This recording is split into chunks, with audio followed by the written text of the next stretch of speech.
रोज रोज आपल्याला विचार पडतो की मुलांच्या टिफिनवर आपण काय द्यायचं किंवा आपण नाश्त्याला काय बनवायचं, टी टाईममध्ये स्नॅक्स काय बनवायचा.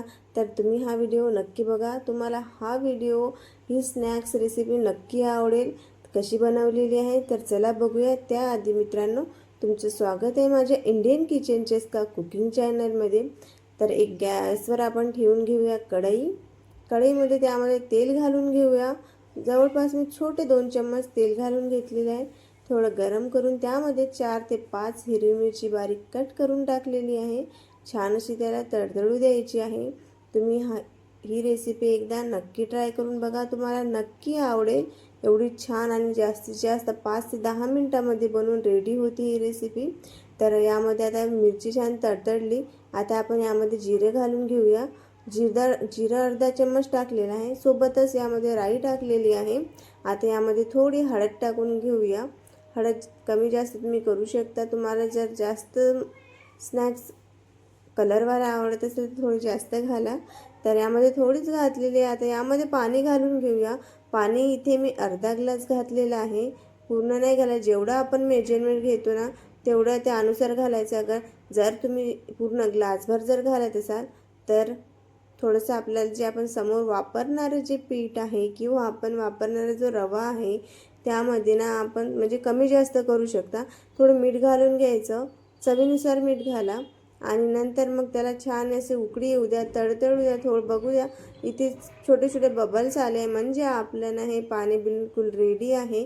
तर यामध्ये मी घालून घेतले रवा, ज्याला आपण सुजीसुद्धा म्हणतो. बिलकुल जे आपण आज स्नॅक्स बनवणार आहे रव्यापासून. तर यामध्ये आता आपल्याला काय करायचं आहे, रवा घालून छान असं याला फेटून घ्यायचं आहे. बघू शकता तुम्ही मी अर्धा ग्लास पाणी घातलेलं आहे. अर्धा ग्लास पाणी घालण्यासाठी 1 कप मी सुजी घेतली म्हणजे रवा घेतलेला आहे.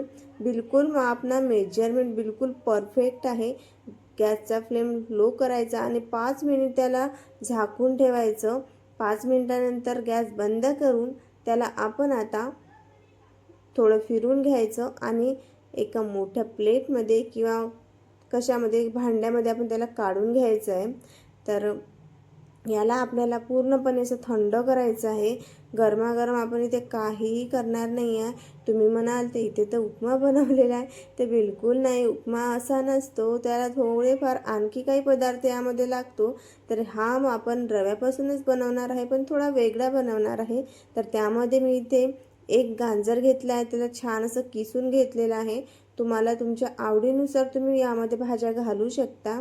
आता सोबतच इथे आपण घालून घेतलं आहे कोथिंबीर मी इथे खूप जास्त घेतलेला आहे. मला कोथिंबीर हा खूप जास्त आवडतो. तर आता यामध्ये टाकून घेऊया बटाटा. तर बटाटे मी इथे 2 बटाटे घेतलेले आहे मीडियम साईजचे. त्याला छान उकडून बारीक स्मॅश करून घेतलेले आणि थंड करून घेतलेले आहे. बटाटे आपल्याला पूर्णपणे थंड करून वापरायचे आहे.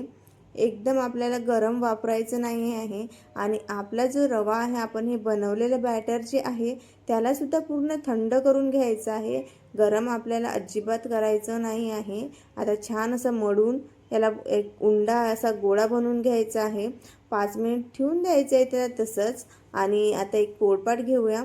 पोळपाटाला थोडं तेल लावून घेऊया आणि आता हा जो आपण उंडा बनवलेला आहे, गोळा बनवलेला आहे, त्याला यामध्ये ठेवून छान असं लाटून घेऊया गोल साईज.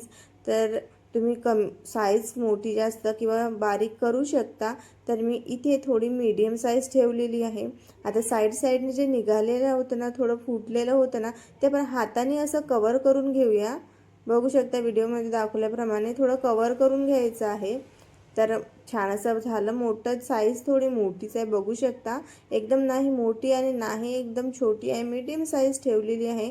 तुम्ही यापेक्षा सुद्धा पातळ करू शकता. आता चाकूने असे काप केलेले आहे. तर काप तुम्ही छोटे मोठे तुम्हाला जी साईज आवडते ना त्यानुसार तुम्ही काप करू शकता. तर मी इथे थोडे छोटे काप ठेवलेले आहे मुलांच्या हिशोबाने. हे छोटे छोटे काप मी इथे केलेले आहे. बघू शकता मुलांच्या हातामध्ये बसेल असे मी छोटे काप केलेले आहे. तर आता याला आपण काढून घ्यायचं आहे.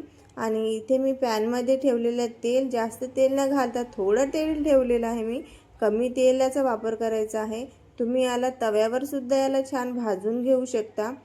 तर इथे मी एकदम कमी तेलामध्ये याला फ्राय करून घेणार आहे।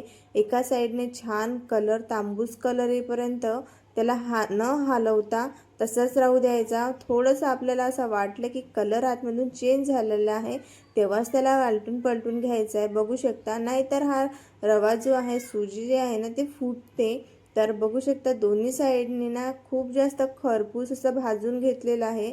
आता एक्स्ट्रा ऑइल जे आहे त्यामुळे असे दोन्ही चम्मचने असे दाबून काढून घ्यायचे आहे, म्हणजे जेणेकरून एक्स्ट्रा ऑइल निघून जाईल।